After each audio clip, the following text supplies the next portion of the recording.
Hai guys, Assalamualaikum warahmatullahi wabarakatuh. Selamat datang kembali di Android Channel. Kali ini akan kembali unboxing text rule guys. Kita akan unboxing Undang-Undang Nomor 10 Tahun 2020 tentang bea materai. Oke guys, terima kasih selama ini telah menyaksikan dan terima kasih juga sudah like dan share.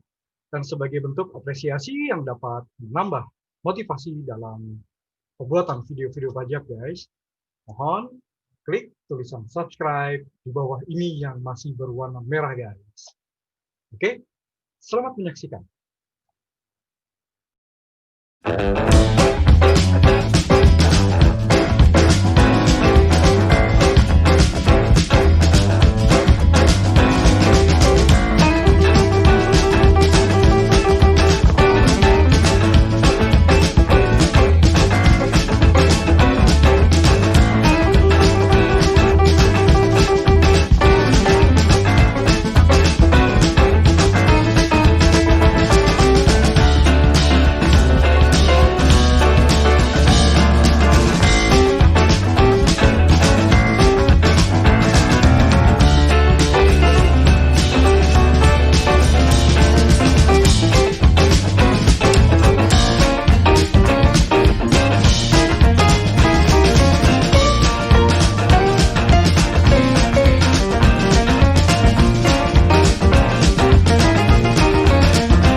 Oke, kita langsung saja guys ke peraturannya.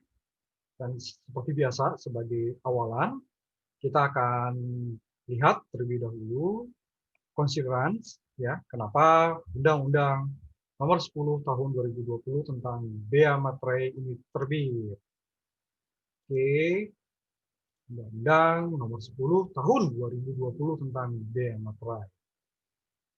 Dengan rahmat Tuhan Yang Maha Esa, Presiden Republik Indonesia menimbang bahwa untuk meningkatkan peran serta masyarakat sebagai perwujudan pelaksanaan kewajiban kewarganegaraan secara berkeadilan dan untuk mengoptimalkan penerimaan negara, perlu upaya penghimpunan dana pembiayaan yang memadai dan mandiri untuk melaksanakan pembangunan nasional, serta bertujuan untuk mencapai kesejahteraan masyarakat Indonesia berdasarkan Pancasila dan Undang-Undang Dasar Negara Republik Indonesia tahun 1945, bahwa untuk menyesuaikan dengan perkembangan teknologi dan komunikasi serta kelaziman internasional dalam kegiatan perekonomian, perlu dibuat ketentuan perundang-undangan yang memberikan kemudahan dan ketertiban administrasi dalam pengelolaan dan pengawasan penerimaan perpajakan, bahwa Undang-Undang Nomor 13 Tahun 1985 tentang bea materai sudah tidak sesuai lagi dengan perkembangan hukum, kebutuhan masyarakat, dan kebutuhan tata kelola bea materai sehingga perlu diganti. Oke, berarti ini undang-undang baru ya guys, karena di sini perlu diganti, bukan perubahan dari Undang-Undang Nomor 13 Tahun 1985. Lanjut, bahwa berdasarkan pertimbangan sebagaimana dimaksud dalam huruf A, huruf B, dan huruf C, perlu membentuk undang-undang tentang bea materai. Oke, kita lihat dulu guys di memori penjelasan terkait dengan tadi ya, umum tadi. Bea materai adalah pajak atas dokumen. Seiring dengan perkembangan teknologi informasi yang sangat dinamis, terjadi banyak perubahan bentuk dokumen atau modifikasi dari bentuk sebelumnya. Teknologi informasi telah mendorong berkurangnya penggunaan kertas atau paperless. Dalam hal kegiatan usaha, paperless menjadi opsi untuk meningkatkan efisiensi. Sejalan dengan itu, transaksi elektronik pun semakin berkembang, sehingga kontrak dapat dilakukan secara elektronik melalui jaringan internet. Oleh karena itu, diperlukan perluasan definisi dokumen yang tidak hanya berupa kertas. Ekstensifikasi bea materai atas dokumen elektronik sangat mendesak dilakukan agar potensinya dapat dimaksimalkan dan memberikan peningkatan penerimaan bagi pemerintah. Terkait substansi pengaturan undang-undang tentang bea materai, terdapat beberapa hal yang perlu disesuaikan dan diatur lebih tegas. Undang-undang ini mengatur bahwa dokumen yang menjadi objek bea materai terdiri atas dokumen kertas dan selain kertas, termasuk dokumen elektronik tertentu dengan landasan hukum undang-undang di bidang informasi dan transaksi elektronik. Undang-undang ini mempertegas saat terutang dan pihak yang terutang untuk setiap objek, serta memperkenalkan konsep pemungut bea materai untuk dokumen tertentu. Hal lain yang cukup penting adalah ditambahkannya ketentuan mengenai fasilitas bea materai, antara lain terkait bencana alam, pelaksanaan program pemerintah, dan pelaksanaan perjanjian internasional. Oke guys, jadi dari sini terlihat ya bahwa tidak lagi dokumen hard copy, berarti karena di sini mendorong berkurangnya penggunaan kertas atau paperless. Ya, jadi dokumen elektronik pun masuk guys, jadi objek bea materai. Oke, dan tadi juga ada beberapa ya. Yang pasti sih guys, undang-undang ini jelas karena mengganti ya, undang-undang baru dari undang-undang yang tahun 1985 ya. Jadi tentunya udah mengikuti perkembangan zaman gini guys. Ya, dan ini juga berkembang menjadi pasalnya menjadi lebih banyak ya.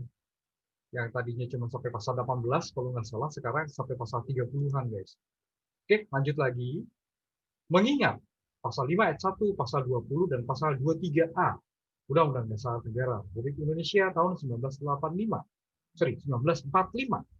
dengan persetujuan bersama Dewan Perwakilan Rakyat Republik Indonesia dan Presiden Republik Indonesia memutuskan menetapkan undang-undang tentang bea materai. Oke, kita mulai dengan bab 1 dulu guys, ketentuan umum. Pasal 1, dalam undang-undang ini yang dimaksud dengan bea materai adalah pajak atas dokumen. Oke, tadi sudah ada di memori penjelasan umum ya. Bea materai adalah pajak atas dokumen. Dokumen adalah sesuatu yang tertulis atau tulisan dalam bentuk tulisan tangan, cetakan, atau elektronik yang dapat dipakai sebagai alat bukti atau keterangan. Tanda tangan adalah tanda sebagai lambang nama sebagaimana lazimnya dipergunakan, termasuk paraf, teraan atau cap tanda tangan atau cap paraf, teraan atau cap nama atau tanda lainnya sebagai pengganti tanda tangan, atau tanda tangan elektronik sebagaimana dimaksud dalam undang-undang di bidang informasi dan transaksi elektronik. Materai adalah label atau carik dalam bentuk tempel, elektronik, atau bentuk lainnya yang memiliki ciri dan mengandung unsur pengaman yang dikeluarkan oleh pemerintah Republik Indonesia yang digunakan untuk membayar pajak atas dokumen. Oke, pihak yang terutang adalah pihak yang dikenai bea materai dan wajib membayar bea materai yang terutang. Pemateraian kemudian adalah pemateraian yang memerlukan pengesahan dari pejabat yang ditetapkan oleh menteri. Setiap orang adalah perseorangan atau badan, baik yang berbentuk badan hukum maupun tidak berbadan hukum. Menteri adalah menteri yang menjalankan urusan pemerintahan di bidang keuangan. Oke, ini hal baru ya, karena di sebelumnya tidak sedetail ini guys. Ya, tidak ada bab yang undang-undang sebelumnya, Bu. Ya, di sini ketentuan umum langsung dengan nama materai dikenakan pajak, dokumen dan sebagainya. Langsung di sini dalam undang-undang maksud dengan dokumen sama sih ya intinya ya. Oke, lanjut guys, dan kemudian di sini nah objek tarik langsung ya. Nah, itu guys, pasal 1 tadi ya. Lanjut, pasal 2. Pengaturan biaya materai dilaksanakan berdasarkan asas kesederhanaan, efisiensi, keadilan, kepastian hukum, dan kemanfaatan. Pengaturan biaya materai bertujuan untuk mengoptimalkan penerimaan negara guna membiayai pembangunan nasional secara mandiri menuju masyarakat Indonesia yang sejahtera. Memberikan kepastian hukum dalam pemungutan biaya materai, menyesuaikan dengan kebutuhan masyarakat, menerapkan biaya materai secara lebih adil dan menyelaraskan ketentuan biaya materai dengan ketentuan peraturan perundang-undangan lainnya. Oke, kita lihat memori penjelasan. Oke, tadi kan di sini ada kesederhanaan ya. Yang dimaksud dengan kesederhanaan adalah pengaturan biaya materai harus dapat memberikan kemudahan pelayanan kepada masyarakat dalam memenuhi hak dan kewajibannya. Oke, efisiensi, huruf B guys, pasal 21 huruf B. Yang dimaksud dengan asas efisiensi adalah pengaturan biaya materai harus berorientasi pada minimalisasi penggunaan sumber daya untuk mencapai hasil yang terbaik. Kemudian keadilan. Oke. Yang dimaksud dengan asas keadilan adalah pengaturan biaya materai menjunjung tinggi keseimbangan hak dan kewajiban setiap pihak yang terlibat. Oke, kepastian hukum guys, huruf D.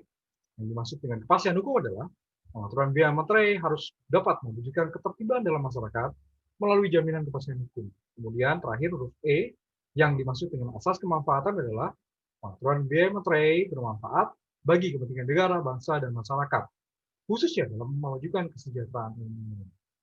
Oke, Pasal 2 semua cukup jelas, kecuali yang huruf E, guys, menjelaskan ketentuan materai dengan ketentuan peraturan perundang-undangan lainnya, sehubungan dengan perkembangan hukum bisnis dan teknologi, pengaturan biaya materai perlu diselaraskan dengan ketentuan peraturan perundang-undangan terkait antara lain peraturan perundang-undangan di bidang informasi dan transaksi ekonomi. Oke, itu bagian pertama, guys. Oke. Selanjutnya bab 2. Objek tarif dan saat terutangnya biaya materai. Bagian ke-1, objek biaya materai. Pasal 3.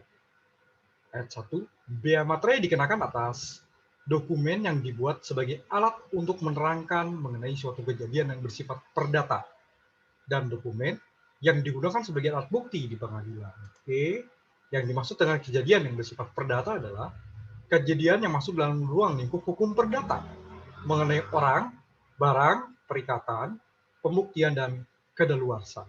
Oke, ayat 2, ayat ini, huruf B, ayat ini dimasukkan untuk mengenakan biaya materai atas dokumen yang digunakan sebagai alat pembuktian di pengadilan, yaitu dokumen yang terutang biaya materai yang belum dibayar lunas, termasuk dokumen yang biaya materainya belum dibayar lunas tetapi telah kedaluarsa, dan dokumen yang sebelumnya tidak dikenai biaya materai karena tidak termasuk dalam pengertian objek biaya materai berdasarkan ketentuan dalam pasal ini.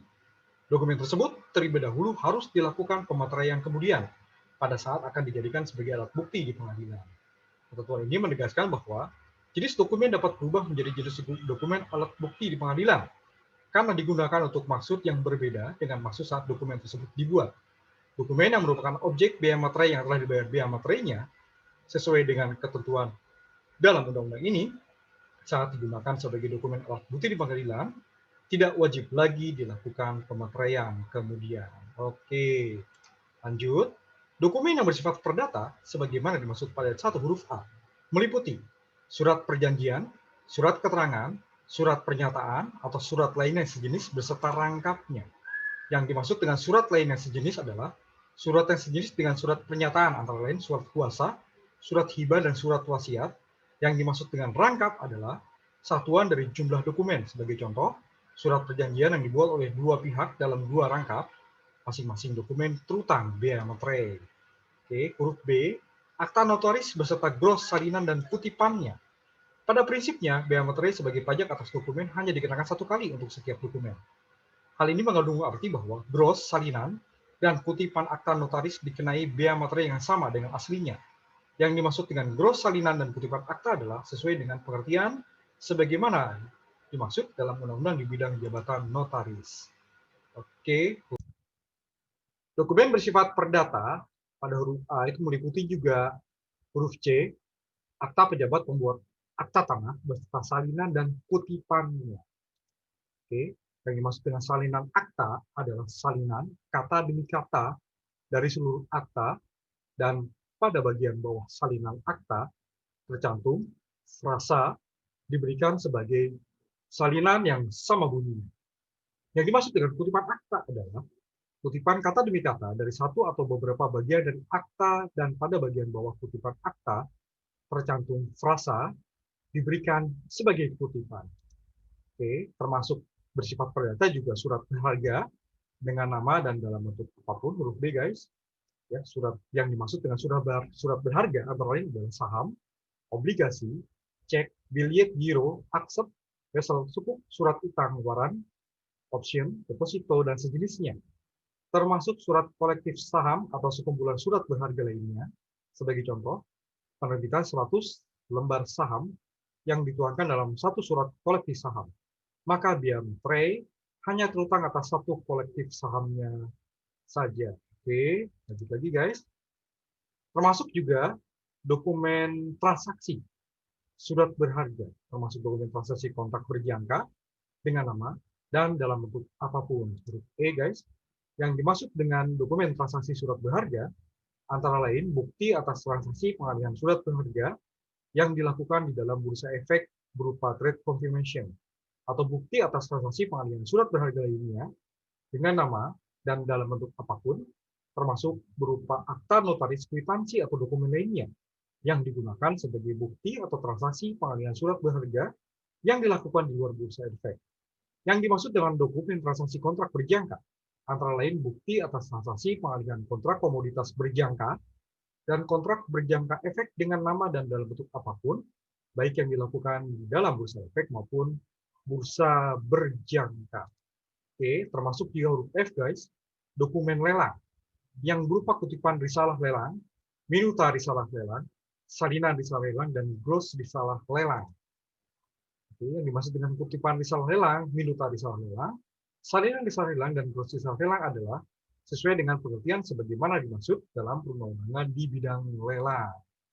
Huruf G, ya, dokumen yang bersifat perdata, termasuk juga dokumen yang menyatakan jumlah uang dengan nilai nominal lebih dari 5 juta rupiah, yang menyebutkan penerimaan uang, atau berisi bahwa utang seluruhnya atau sebagian telah dilunasi atau diperhitungkan. Oke, di penjelasannya guys, jumlah uang ataupun nilai nominal ini juga dimaksudkan jumlah uang ataupun nilai nominal yang dinyatakan dalam mata uang asing. Untuk menentukan nilai rupiahnya, jumlah uang atau nilai nominal tersebut dikalikan dengan nilai tukar yang ditetapkan oleh menteri yang berlaku pada saat dokumen itu dibuat, sehingga dapat diketahui apakah dokumen tersebut dikenai atau tidak dikenai bea materai. Oke, termasuk juga huruf H, guys, dokumen lain yang ditetapkan dengan peraturan pemerintah. Cukup jelas, guys. Oke, sekarang kita ke pasal 4. Ya. Bea materai dikenakan satu kali untuk setiap dokumen sebagaimana dimaksud dalam pasal 3. Nah, itu tadi ya, yang bersifat suatu kejadian yang bersifat perdata atau dokumen digunakan sebagai alat bukti di pengadilan. Ya, cuman satu kali untuk setiap dokumen.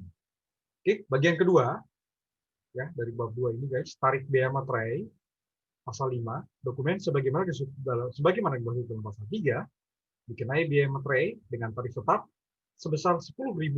Oke, pasal 5 cukup jelas. Lanjut lagi guys, pasal 6, besarnya batas nilai nominal dokumen yang dikenai biaya materai sebagaimana dimaksud dalam pasal 3 ayat 2 huruf B yang tadi yang 5 juta rupiah guys, dapat diturunkan atau dinaikkan sesuai dengan kondisi perekonomian nasional dan tingkat pendapatan masyarakat. Kondisi perekonomian nasional dan pendapatan masyarakat antara lain dapat ditunjukkan dari tingkat pertumbuhan ekonomi, inflasi, investasi, penerimaan negara, dan atau daya beli masyarakat. Oke, pasal 6 ayat 2, besarnya tarif biaya materai sebagaimana dimaksud dalam pasal 5 dapat diturunkan atau dinaikkan. Oke, tadi batas nominal yang 5 juta barusan ya guys. Sekarang besarnya tarif yang tadi 10.000 guys dapat diturunkan atau dinaikkan sesuai dengan kondisi perekonomian nasional dan tingkat pendapatan masyarakat. Sama ya, seperti ayat 1 guys. Ya. Ditunjukkan dari tingkat pertumbuhan ekonomi, inflasi, investasi, penerimaan negara, atau daya beli masyarakat. Lanjut lagi. Dokumen, sebagaimana dimaksud dalam pasal 3, dapat dikenai bea materai dengan tarif tetap yang berbeda dalam rangka melaksanakan program pemerintah dan mendukung pelaksanaan kebijakan moneter dan atau sektor keuangan. Sebagai contoh, pengenaan tarif tetap yang berbeda misalnya, atas dokumen surat berharga, dapat dikenai bea materai dengan tarif tetap yang berbeda dari tarif yang berlaku berdasarkan kebutuhan pelaksanaan kebijakan sektor keuangan dalam rangka inklusi keuangan atau pendalaman pasar keuangan. Oke, perubahan besarnya batas nilai nominal dokumen dikenai bea materai sebagaimana dimaksud pada ayat 1, besarnya tarif bea materai sebagaimana dimaksud pada ayat 2, atau dokumen dan besaran tarif tetap yang berbeda sebagaimana dimaksud pada ayat 3 ditetapkan dengan peraturan pemerintah setelah berkonsultasi dengan Dewan Perwakilan Rakyat Republik Indonesia. Oke, di sini yang dimaksud dengan Dewan Perwakilan Rakyat Republik Indonesia adalah komisi yang membidangi keuangan dan perbankan. Lanjut, pasal 7. Bea materai tidak dikenakan atas dokumen yang berupa dokumen yang terkait lalu lintas orang dan barang. Ini pengecualian ya guys. Oke. Bea materai tidak dikenakan atas dokumen berupa dokumen yang terkait lalu lintas orang dan barang. Ya, bisa surat penyimpanan barang, endorsement, surat angkutan penumpang dan barang, bukti untuk pengiriman dan penerimaan barang, surat pengiriman barang untuk dijual atas tanggungan pengirim, dan surat lainnya yang dapat disamakan dengan surat sebagaimana dimaksud pada angka 1 sampai dengan angka 5. Oke. Di sini memberi penjelasan huruf A, guys. Nah, mereka menunjukkan kegiatan lalu lintas orang dan barang, maka atas dokumen yang terkait lalu lintas orang dan barang tidak dikenai biaya materai. Angka 1 cukup jelas, guys. Jadi angka 1 surat penyimpanan barang. Angka 2 konsumen adalah surat muatan kapal atau surat keterangan pengantar barang yang diangkut dengan kapal. Angka 3, angka 4 cukup jelas, angka 5 juga cukup jelas. Oke. Angka 6 surat lainnya di sini. Yang dimaksud dengan surat lainnya adalah surat yang tidak disebut pada angka 1 sampai dengan angka 5. Namun karena isi dan kegunaannya dapat disamakan dengan surat dimaksud, maka surat demikian tidak dikenai biaya materai, misalnya surat titipan barang, sil gudang, dan manifest penumpang. Oke. Yang tidak dikenakan biaya materai itu juga dokumen berupa segala bentuk ijazah, guys. Ya, pengikat ijazah di sini adalah surat tanda tamat belajar, tanda lulus, surat keterangan telah mengikuti suatu pendidikan, pelatihan, kursus, penataran, dan yang sejenisnya. Oke, lanjut lagi. Yang tidak dikenakan biaya materai berupa dokumen tanda terima pembayaran gaji, uang tunggu, pensiun, uang tunjangan, dan pembayaran lainnya yang berkaitan dengan hubungan kerja, serta surat yang diserahkan untuk mendapat pembayaran dimaksud. Oke, cukup jelas, guys. Huruf D, tanda bukti penerimaan uang negara dari kas negara, kas pemerintah daerah, bank, dan lembaga lainnya yang ditunjuk oleh negara berdasarkan ketentuan peraturan perundang-undangan. Huruf B juga cukup jelas. D, E, F semua cukup jelas ya, guys. Oke, kita lanjut sekarang ke huruf E. Kwitansi untuk semua jenis pajak dan untuk penerimaan lainnya yang dapat dipersamakan dengan itu, yang berasal dari kas negara, kas pemerintah daerah, bank, dan lembaga lainnya yang ditunjuk berdasarkan ketentuan peraturan perundang-undangan. Lalu juga dikecualikan untuk dokumen tanda penerimaan uang yang dibuat untuk keperluan interorganisasi. Huruf G, dokumen yang menyebutkan simpanan uang atau surat berharga pembayaran uang simpanan kepada penyimpan oleh bank, koperasi, dan badan lainnya yang menyelenggarakan penyimpanan uang atau pengeluaran surat berharga oleh kustodian kepada nasabah. Oke. Huruf G, guys, memberi penjelasan. Dokumen yang menyebutkan simpanan uang mencakup dokumen yang berisi pembukuan uang atau penyimpanan uang dalam simpanan nasabah di rekening bank, koperasi, dan badan lainnya yang menyelenggarakan penyimpanan uang atau berisi pemberitahuan saldo atas simpanan tersebut. Dokumen yang menyebutkan simpanan surat berharga mencakup pula dokumen yang berisi pembukuan, penyimpanan, kepemilikan, atau pemberitahuan saldo surat berharga nasabah di kustodian. Yang dimaksud dengan kustodian adalah kustodian sebagaimana dimaksud dalam undang-undang di bidang pasar modal. Contoh dokumen simpanan uang di bank antara lain berupa tabungan dan giro. Contoh dokumen simpanan surat berharga di kustodian antara lain adalah statement of account. Oke, huruf H, guys, surat gadai tadi cukup jelas ya, cukup jelas. Huruf I, tanda pembagian keuntungan bunga atau imbal hasil dari surat berharga dengan nama dan dalam bentuk apapun. Huruf I cukup jelas. Huruf J sekarang, dokumen yang diterbitkan atau dihasilkan oleh Bank Indonesia dalam rangka pelaksanaan kebijakan moneter.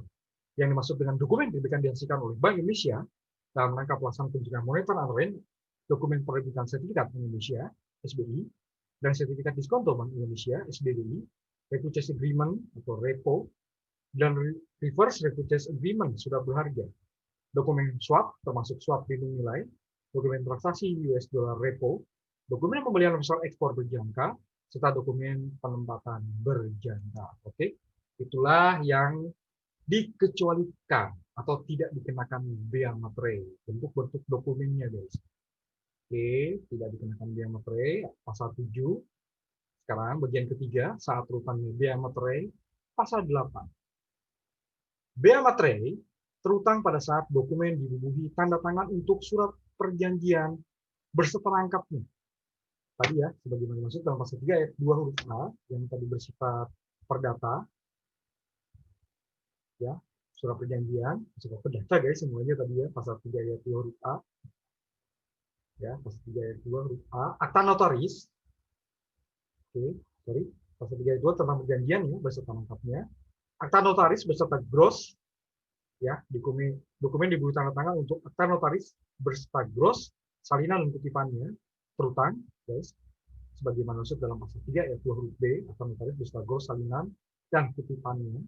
akta pejabat pembuat akta tanah beserta salinan dan kutipan sebagai masuk dalam pasal 3 ayat 2 huruf C. Jadi biaya materai terutama syarat dibubuhi tanda tangan untuk 3 jenis dokumen tadi guys. Pasal 3 ayat 2 huruf A, huruf B, huruf C. Lalu biaya materai terutang pada saat dokumen selesai dibuat. Oke.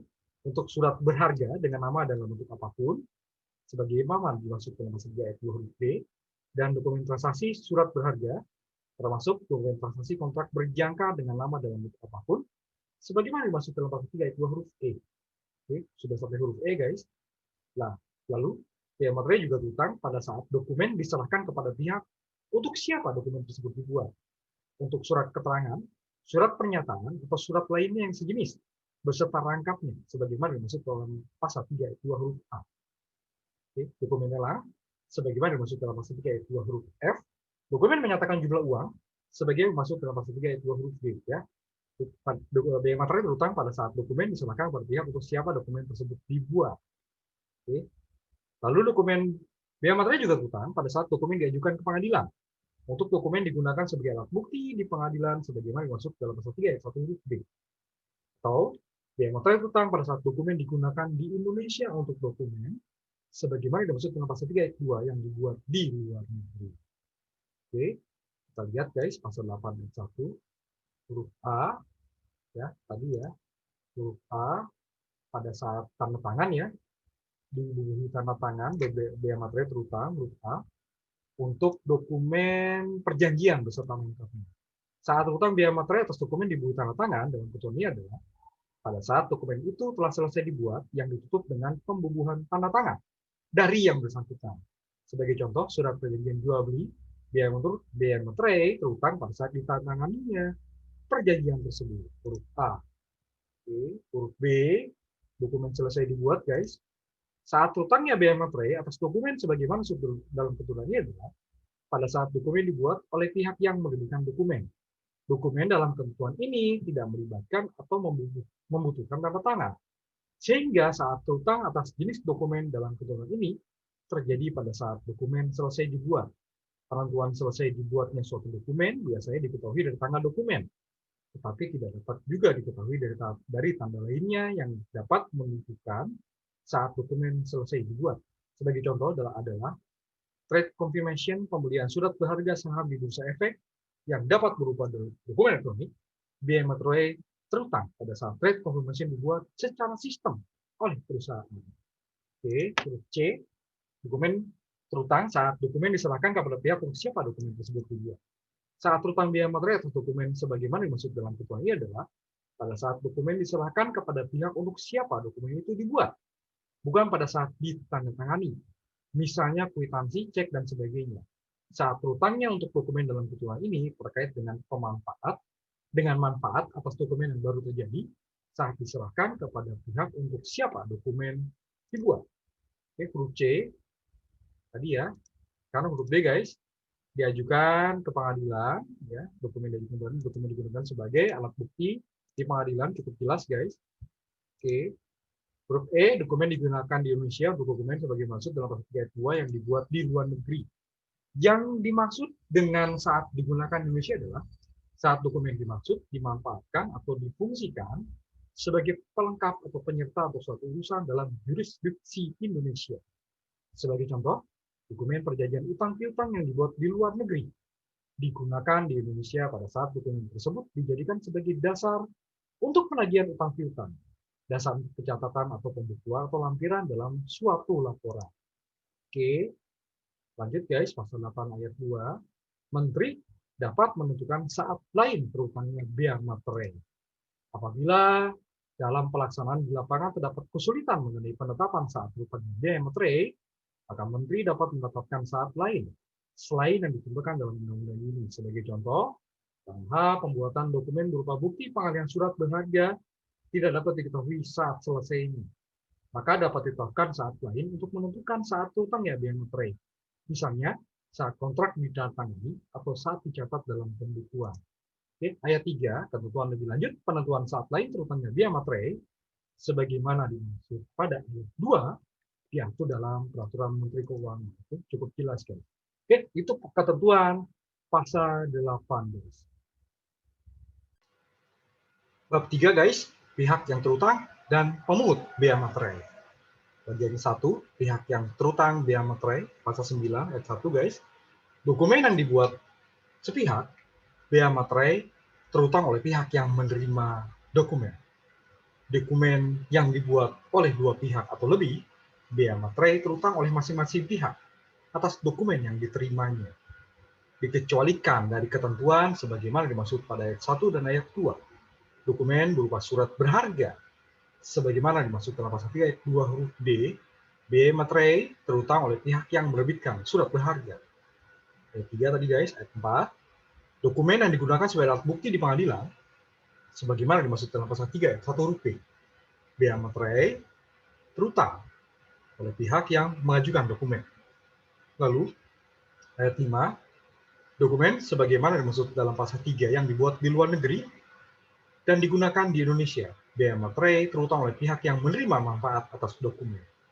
Ayat 6, ketentuan pihak yang terutang sebagaimana dimaksud dalam ayat 1, ayat 2, ayat 3, ayat 4, dan ayat 5 tidak menghalangi pihak atau para pihak untuk bersepakat atau menentukan mengenai pihak yang membayar bea materai.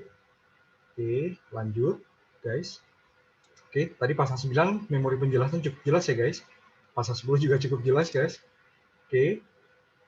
Bagian kedua, pemungut biaya materai. Nah, ini menarik ya guys, karena sebelumnya nggak pernah ada di sini pemungut biaya materai, pasal 10 ayat 1. Pemungut biaya materai yang terutang atas dokumen sebagaimana dimaksud dalam pasal 3 ayat 2 dapat dilakukan oleh pemungut biaya materai. Ayat 2, ketentuan lebih lanjut mengenai penetapan pemungut biaya materai sebagaimana dimaksud pada ayat 1 diatur dalam peraturan Menteri Keuangan, peraturan Menteri. Belum ada guys ya. Siapa saja pemungut biaya materai di sini belum ada. Oke, pasal 10 memori penjelasan cukup jelas. Pasal 11 sekarang, pemungut biaya materai wajib memungut biaya materai yang terutang atas dokumen tertentu dari pihak yang terutang, menyetorkan biaya materai ke kas negara dan melaporkan pemungutan dan penyetoran biaya materai ke kantor Direktorat Jenderal Pajak. Oke, ini seperti konsep pemungut PPh pasal 22 dan pemungut PPN ya guys. Oke, kewajibannya 3, memungut biaya materai yang terutang atas dokumen tertentu dari pihak yang terutang, menyetorkan biaya materai ke kas negara, dan melaporkan pemungutan dan penyetoran biaya materai ke kantor Direktorat Jenderal Pajak. Nantinya kan ada surat pemberitahuan dong ya, karena melaporkan di sini. Kita tunggu saja guys. Oke, kan di sini nanti diatur dalam peraturan Menteri.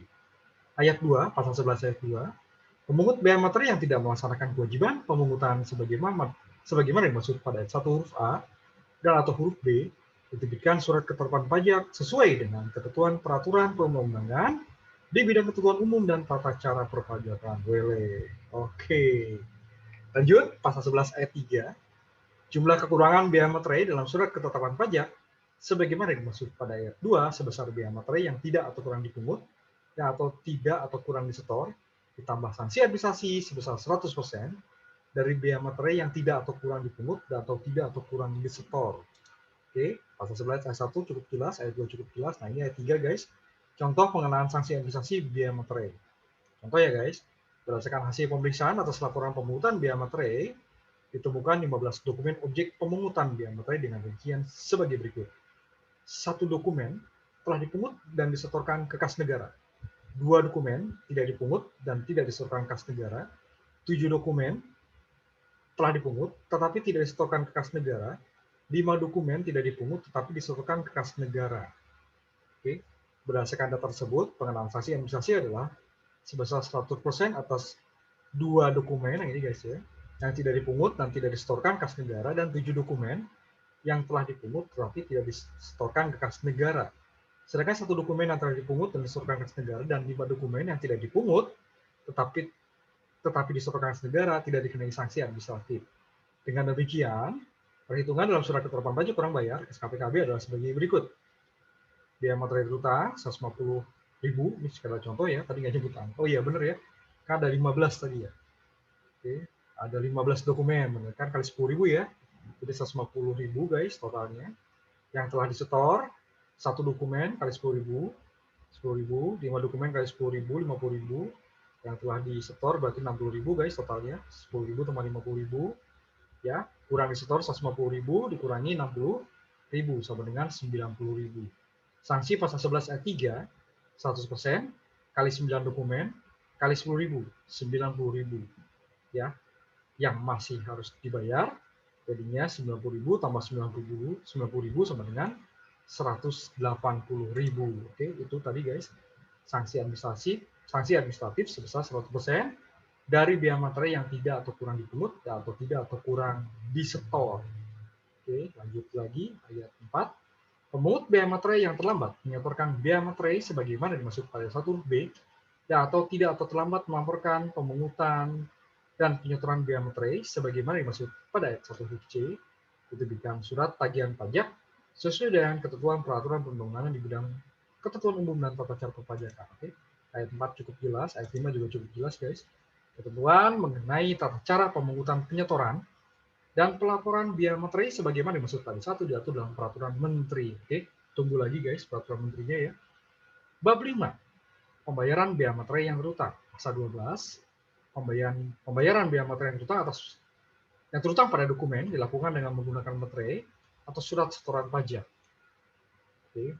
Ayat 2, materai sebagaimana dimaksud pada ayat 1 huruf A berupa materai tempel, materai elektronik, atau materai dalam bentuk lain yang ditetapkan oleh menteri. Oke. Nah, tadi pada pasal 12 ayat 1 huruf A cukup jelas. Nah, ini dia guys. Huruf B ya. Materai dapat berupa pembayaran materai juga dapat dilakukan dengan menggunakan surat setoran pajak. Dalam hal mekanisme pembayaran biaya materai dengan menggunakan materai dianggap tidak efisien atau bahkan tidak dimungkinkan. Misalnya untuk dokumen yang akan digunakan sebagai alat bukti di pengadilan dalam jumlah besar, yang pembayarannya melalui pemateraian kemudian, sebagaimana yang diatur dalam undang-undang ini. Pemberian alternatif dalam pembayaran biaya materai ini dimaksudkan untuk memberikan kemudahan dalam pembayaran biaya materai. Oke, ya itu ya guys. Di huruf B, surat setoran pajak berarti ya. Oke, sekarang yang ayat 2 cukup jelas ya guys. Oke. Ayat 3, setiap orang wajib memperoleh izin untuk membuat materai dalam bentuk lain sebagaimana dimaksud dalam pasal 2. Sebagaimana dimaksud pada ayat 2 huruf C yang ini ya, bentuk lain. Oke. Ayat 3 cukup jelas guys. Ayat 3 cukup jelas. Oke. Ayat 4 dan ayat 5 juga cukup jelas. Lanjut, ketentuan lebih lanjut mengenai pembayaran biaya materai yang terutang sebagaimana dimaksud pada ayat 1 yaitu dalam peraturan menteri. Pengadaan, pengelolaan, dan penjualan materai sebagaimana dimaksud pada ayat 2 diatur dengan atau berdasarkan peraturan pemerintah. Cukup jelas menurut penjelasan. Oke. Bab 5, materai tempel, materai elektronik, dan materai dalam bentuk lain. Pasal 13 ayat 1. Kebetulan cukup jelas semua sampai ayat 3 ya. Materai tempel, sebagaimana dimaksud dalam pasal 12 ayat 2 huruf A, memiliki ciri umum dan ciri khusus. Ayat 2, ciri umum, sebagaimana dimaksud pada ayat 1 paling sedikit membuat gambar lambang negara Garuda Pancasila, frasa materai tempel, dan angka yang menunjukkan nilai nominal. Tadi ayat 2, ayat 3, setiap materai tempel selain memiliki ciri umum sebagaimana dimaksud pada ayat 2, juga memiliki ciri khusus sebagai unsur pengaman yang terdapat pada desain, bahan, dan teknik cetak. Cukup jelas ayat 3. Ayat 4. Ciri khusus pada materai tempel sebagaimana dimaksud pada ayat 3 dapat bersifat terbuka, semi tertutup, dan tertutup. Oke, kita lihat ini maksudnya apa. Yang dimaksud dengan bersifat terbuka, overt, adalah ciri materai tempel yang dapat diketahui tanpa menggunakan alat bantu. Yang dimaksud dengan bersifat semi tertutup, semi covert, adalah ciri materai tempel yang dapat diketahui dengan menggunakan alat bantu. Yang dimaksud dengan bersifat tertutup, covert atau forensik, adalah ciri materai tempel yang dapat diketahui hanya melalui pemeriksaan forensik. Ayat 5 cukup jelas. Ketentuan lebih lanjut mengenai penentuan ciri umum dan ciri khusus pada materai tempel sebagaimana dimaksud pada ayat 2, ayat 3, dan ayat 4, serta pemberlakuannya diatur dalam peraturan menteri. Oke, tadi cukup jelas ya, pasal 14 juga cukup jelas guys. Materai elektronik sebagaimana dimaksud dalam pasal 12 ayat 2 huruf B memiliki kode unik dan keterangan tertentu. Ketentuan mengenai kode unik dan keterangan tertentu sebagaimana dimaksud pada 1 diatur dalam peraturan menteri. Oke, cukup jelas guys. pasal 15 juga cukup jelas. Pasal 15 ayat 1, materai dalam bentuk lain yang ditetapkan oleh Menteri sebagaimana dimaksud pada pasal 12 ayat 2 huruf C merupakan materai yang dibuat dengan menggunakan mesin peraan materai digital, sistem komputerisasi, teknologi percetakan, dan sistem atau teknologi lainnya. Ketentuan lebih lanjut mengenai materai dalam bentuk lain sebagaimana dimaksud pada 1 diatur dalam peraturan Menteri. Pasal 16, pemerintah berwenang menentukan keabsahan materai sebagaimana dimaksud dalam pasal 12 ayat 2. Ketentuan mengenai tata cara penentuan keabsahan materai sebagaimana dimaksud pada 1 diatur dalam peraturan Menteri. Pasal 16 cukup jelas, guys. Sekarang pasal 17, adanya di bab 6, ya. Bab 6 pemateraian kemudian. Pasal 17 ayat 1, pemateraian kemudian dilakukan untuk dokumen sebagaimana dimaksud dalam pasal 3 ayat 2 yang biaya materainya tidak atau kurang dibayar. Cukup jelas. Dan huruf A tadi ya, dan atau dokumen yang digunakan sebagai alat bukti di pengadilan sebagaimana dimaksud dalam pasal 3 ayat 1 huruf B. Ini pemateraian kemudian ya. Semuanya berarti, guys, yang tidak atau kurang dibayar dalam pasal 3 ayat 2, dan dokumen digunakan sebagai bukti di pengadilan. Ya. Tidak atau kurang dibayar, dan yang digunakan sebagai alat bukti di pengadilan. Pihak yang wajib membayar biaya materai melalui pemateraian kemudian sebagaimana dimaksud pada 1 merupakan pihak yang terutang sebagaimana dimaksud dalam pasal 9. Menurut penjelasan, pada prinsipnya pihak yang wajib membayar biaya materai melalui pemateraian kemudian adalah pihak yang terutang. Namun dalam pelaksanaannya, pembayaran biaya materai melalui pemateraian kemudian dapat dilakukan oleh pemegang dokumen baik sebagai pihak yang terutang maupun bukan pihak yang terutang. 18, 19, 20 cukup jelas semua, guys.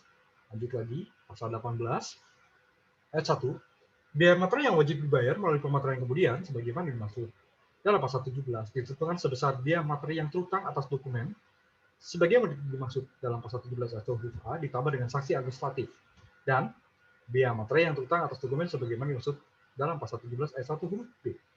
Sanksi administratif sebagaimana dimaksud pada 1 huruf A sebesar 100% dari biaya materai yang terutang. Pasal 19, pihak yang terutang yang tidak atau kurang membayar biaya materai yang terutang diterbitkan surat ketetapan pajak sesuai dengan ketentuan peraturan perundang-undangan di bidang ketentuan umum dan tata cara perpajakan. Jumlah kekurangan biaya materai dalam surat ketetapan pajak sebagaimana dimaksud pada 1 sebesar biaya materai yang tidak atau kurang dibayar ditambah sanksi administratif sebagaimana dimaksud dalam pasal 18 ayat 2 yang tadi contohnya, guys. Pasal 20, ketentuan mengenai tata cara pembayaran biaya materai melalui pemateraian kemudian diatur dalam peraturan Menteri. Oke, itu bagian berapa tadi? Pemateraian kemudian ya, guys. Oke, bab 6. Lanjut, guys. Selanjutnya bab 7. Larangan bagi pejabat yang berwenang. Pasal 21, guys. 1. Pejabat yang berwenang dalam menjalankan tugas atau jabatannya dilarang menerima, mempertimbangkan, atau menyimpan dokumen sebagaimana dimaksud dalam pasal 3 yang biaya materainya tidak atau kurang dibayar. Melekatkan dokumen sebagaimana dimaksud dalam pasal 3 yang biaya materainya tidak atau kurang dibayar pada dokumen lain yang berkaitan.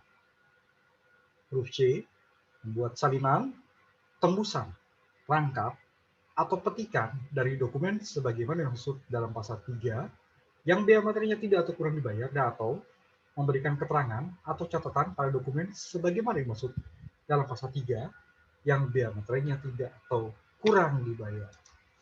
Nah, pasal ini dimaksudkan agar pejabat yang berwenang masing-masing dalam menjalankan tugas atau jabatannya turut meyakinkan bahwa biaya materai terutang atas dokumen telah dibayar sebagaimana mestinya. Pejabat yang berwenang, nah ini dia, guys. Dalam ketentuan ini antara lain hakim, panitera, jurusita, notaris, pejabat pembuat akta tanah, pegawai aparatur sipil negara, anggota Tentara Nasional Indonesia atau Kepolisian Negara Republik Indonesia, dan pejabat negara. Peraturan perundang-undangan dalam ketentuan ini misalnya peraturan perundangan yang mengatur mengenai disiplin dan kewajiban atau larangan pegawai aparatur sipil atau sipil negara, pejabat negara, atau pejabat umum lainnya. Oke. Pelanggaran terhadap ketentuan sebagaimana dimaksud pada ayat 1 dikenai sanksi administratif sesuai dengan ketentuan peraturan perundang-undangan. Cukup jelas ya guys. Lanjut lagi. Sekarang bab 8.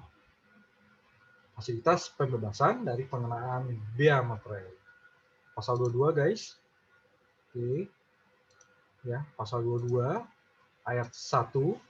Bea materai yang terutang dapat diberikan fasilitas pembebasan dari pengenaan bea materai, baik untuk sementara waktu maupun selamanya. Untuk huruf A, dokumen sebagaimana dimaksud dalam pasal 3 yang menyatakan pengalihan hak atas tanah dan atau bangunan dalam rangka percepatan atau proses penanganan dan pemulihan kondisi sosial ekonomi suatu daerah akibat bencana alam yang ditetapkan sebagai bencana alam. Cukup jelas guys huruf A. Huruf B, dokumen sebagaimana dimaksud dalam pasal 3 yang menyatakan pengalihan hak atas tanah atau bangunan yang digunakan untuk melaksanakan kegiatan yang semata-mata bersifat keagamaan dan atau sosial yang tidak bersifat komersial. Yang dimaksud dengan tanah atau bangunan yang digunakan untuk melaksanakan kegiatan yang semata-mata bersifat keagamaan atau sosial yang tidak bersifat komersial adalah seluruh atau sebagian dari tanah dan atau bangunan yang hanya digunakan untuk melaksanakan kegiatan ibadah, peribadatan keagamaan, atau kegiatan sosial seperti panti asuhan atau panti jompo yang tidak bersifat komersial atau tidak mencari keuntungan. Oke, huruf C, dokumen sebagaimana dimaksud dalam pasal 3 dalam rangka mendorong atau melaksanakan program pemerintah dan atau kebijakan lembaga yang berwenang di bidang moneter atau jasa keuangan. Oke, yang dimaksud dengan kebijakan lembaga yang berwenang di bidang jasa keuangan antara lain dalam rangka melaksanakan pendalaman atau pengembangan sektor jasa keuangan, melaksanakan penyihatan dan menjaga keberlangsungan lembaga jasa keuangan, dan atau mendorong fungsi intermediasi lembaga jasa keuangan. Lanjut, dan atau huruf D, dokumen sebagaimana dimaksud dalam pasal 3 yang terkait dengan perjanjian internasional. Oke, yang terkait dengan perjanjian internasional yang telah mengikat berdasarkan ketentuan peraturan perundang-undangan di bidang perjanjian internasional dan atau berdasarkan asas timbal balik. Oke, yang dimaksud dengan perjanjian internasional adalah perjanjian internasional antara Indonesia dengan satu atau lebih negara atau dengan lembaga atau organisasi internasional yang tunduk pada hukum internasional. Oke, asas timbal balik ya, resiprositas berarti guys. Ayat 2, ketentuan lebih lanjut mengenai pemberian fasilitas pembebasan dari pengenaan bea materai sebagaimana dimaksud pada ayat 1 diatur dengan atau berdasarkan peraturan pemerintah. Cukup jelas. Oke, lanjut lagi guys. Pasal berikutnya, pasal 23, bea materai yang terutang menjadi kedaluarsa setelah jangka waktu 5 tahun sejak saat terutang. Oke, menurut penjelasan ditinjau dari segi kepastian hukum, kedaluarsa 5 tahun yang dihitung sejak saat terutang bea materai berlaku untuk semua dokumen. Oke, lanjut bab 9, ketentuan pidana. Oke, pasal 24, setiap orang yang meniru atau memalsu materai yang dikeluarkan oleh pemerintah Republik Indonesia dengan maksud untuk memakai atau meminta orang lain memakai materai tersebut sebagai materai asli, tidak palsu atau sah, atau dengan maksud yang sama sebagaimana dimaksud dalam huruf A, membuat materai dengan menggunakan cap asli secara melawan hukum, termasuk membuat materai elektronik sebagaimana dimaksud dalam pasal 14 dan materai dalam bentuk lain sebagaimana dimaksud dalam pasal 15 secara melawan hukum, dipidana dengan pidana penjara paling lama 7 tahun dan pidana denda paling banyak 500 juta rupiah. Oke, cukup jelas guys pasal 24. Pasal 25, setiap orang yang memakai, menjual, menawarkan, menyerahkan, mempunyai persediaan untuk dijual atau memasukkan ke wilayah negara kesatuan Republik Indonesia. Oke, materai yang palsu atau dibuat secara melawan hukum seolah-olah asli, tidak dipalsu dan dibuat secara tidak melawan hukum, atau barang yang dibubuhi materai sebagaimana dimaksud dalam huruf A, seolah-olah barang tersebut asli, tidak palsu dan dibuat secara tidak melawan hukum, dipidana dengan pidana penjara paling lama 7 tahun dan pidana denda paling banyak 500 juta rupiah. Dan lo guys ini, oke, cukup jelas guys. Lanjut lagi pasal 26. Setiap orang yang menghilangkan tanda yang gunanya untuk menunjukkan suatu materai tidak dapat dipakai lagi pada materi pemerintah Republik Indonesia yang telah dipakai dengan maksud untuk memakai atau meminta orang lain memakainya, seolah-olah materi tersebut belum dipakai. Lanjut lagi, dengan maksud yang sama sebagaimana dimaksud dalam huruf A, menghilangkan tanda tangan, ciri atau tanda saat dipakainya materi pemerintah Republik Indonesia yang telah dipakai sesuai dengan ketentuan peraturan perundang-undangan yang berlaku, harus dibubuhkan di atas atau pada materai tersebut, atau memakai, menjual, menawarkan, menyerahkan, mempunyai persediaan untuk dijual, atau memasukkan ke wilayah negara kesatuan Republik Indonesia materi yang tandanya, tanda tangannya, cirinya, atau tanggal dipakainya dihilangkan, seolah-olah materi tersebut belum dipakai, dipidana dengan pidana penjara paling lama 3 tahun, atau pidana denda. Nah ini atau ya, tadi dan semua yang di atas tuh. Atau pidana denda paling banyak 200 juta rupiah. Oke, ya. Ini tadi dan pidana denda.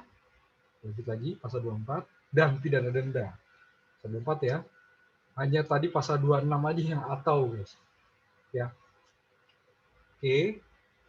Atau dipidana denda paling banyak 200 juta rupiah untuk menghilangkan tanda dan lain sebagainya. Pasal 26, guys.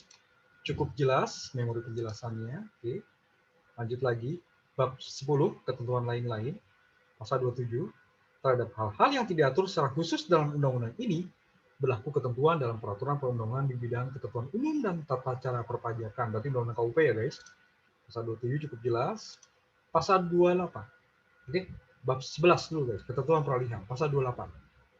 Pada saat undang-undang ini mulai berlaku, dokumen yang biaya materainya tidak atau kurang dibayar, yang dibuat sebelum undang-undang ini berlaku, biaya materainya tetap terutang dan dibayar berdasarkan Undang-Undang Nomor 13 Tahun 1985 tentang biaya materai. Materai tempel yang telah dicetak berdasarkan Undang-Undang Nomor 13 Tahun 1985 tentang biaya materai dan peraturan pelaksanaannya yang masih tersisa masih dapat digunakan sampai dengan jangka waktu 1 tahun setelah undang-undang ini mulai berlaku dan tidak dapat ditukarkan dengan uang atau dalam bentuk apapun. Materai tempel yang digunakan atas ini yang tadi ya, berarti yang materai 6.000 ya, masih berlaku sampai dengan 1 Januari 2022 kalau nggak salah. Kita lihat ya kapan mulai berlaku dari Undang-Undang Bea Materai berdasarkan Undang-Undang Nomor 10 Tahun 2020 ini guys. Oke, lanjut lagi ayat huruf C-nya. Materai tempel yang digunakan untuk melakukan pembayaran biaya materai terutang atas dokumen sebagaimana dimaksud dalam huruf B dapat digunakan dengan nilai total materai yang dibubuhkan pada dokumen paling sedikit Rp9.000. Oke, cukup jelas guys memori penjelasannya. Ya, cukup jelas pasal 28, pasal 29. Tata cara pembayaran biaya materai yang terutang berdasarkan undang-undang ini yang dibayar dengan menggunakan materai tempel yang telah dicetak berdasarkan Undang-Undang Nomor 13 Tahun 1985 tentang biaya materai beserta peraturan pelaksanaannya sebagaimana dimaksud dalam pasal 28 huruf B diatur dengan peraturan menteri. Oke, tunggu dulu guys ya. Khususnya yang ini nih yang jadinya Rp9.000 nih. Ini masih membingungkan di sini. Dan memori penjelasannya pun pasal 28 cukup jelas. Oke, pasal 29 ya. Kita lihat memori penjelasannya. Yang dimaksud dengan peraturan pelaksanaan adalah peraturan pelaksanaan Undang-Undang Nomor 13 Tahun 1985 tentang biaya materai yang mengatur mengenai bentuk, ukuran, dan warna materai yang terakhir berlaku. Oke, kita tunggu berarti guys untuk yang ini yang masih tersisa ya, berlaku 1 tahun sejak undang-undang ini berlaku, tidak dapat ditukarkan dengan uang atau dalam bentuk apapun. Oke, lanjut lagi guys, masih dapat digunakan tentunya ya, tapi tidak dapat ditukarkan dalam bentuk apapun, tidak dapat ditukarkan dalam bentuk uang atau dalam bentuk apapun. Oke, bab 12 ketentuan penutup. Pasal 30, pada saat undang-undang ini mulai berlaku, semua peraturan perundang-undangan yang merupakan pelaksanaan dari Undang-Undang Nomor 13 Tahun 1985 tentang biaya materai dinyatakan masih tetap berlaku sepanjang tidak bertentangan dengan ketentuan dalam undang-undang ini. 30, 31, 32 semuanya cukup jelas guys. Pasal 31. Pada saat undang-undang ini mulai berlaku, Undang-Undang Nomor 13 Tahun 1985 tentang biaya materai dicabut dan dinyatakan tidak berlaku. Undang-undang ini mulai berlaku pada tanggal 1 Januari 2021, pasal 33. Oke, agar setiap orang mengetahuinya, pemerintahkan pengundangan undang-undang ini dengan penempatannya dalam lembaran negara Republik Indonesia disahkan di Jakarta pada tanggal 26 Oktober 2020, diundangkan di Jakarta pada tanggal 26 Oktober 2020. Tapi berlakunya 1 Januari 2021. Oke guys, itulah unboxing dari Undang-Undang Nomor 10 Tahun 2020 tentang biaya materai. Oke. Baik guys, demikian tadi unboxing Undang-Undang Nomor 10 Tahun 2020 tentang biaya materai. Ya, ini undang-undang baru guys dan baru berlaku di tahun depan, tahun 2021. Oke, terima kasih telah menyaksikan dan terima kasih juga sudah share sebagai bentuk apresiasi yang dapat menambah motivasi dalam pembuatan video-video pajak guys. Mohon klik tulisan subscribe yang masih berwarna merah di bawah ini. Oke, Assalamualaikum warahmatullahi wabarakatuh.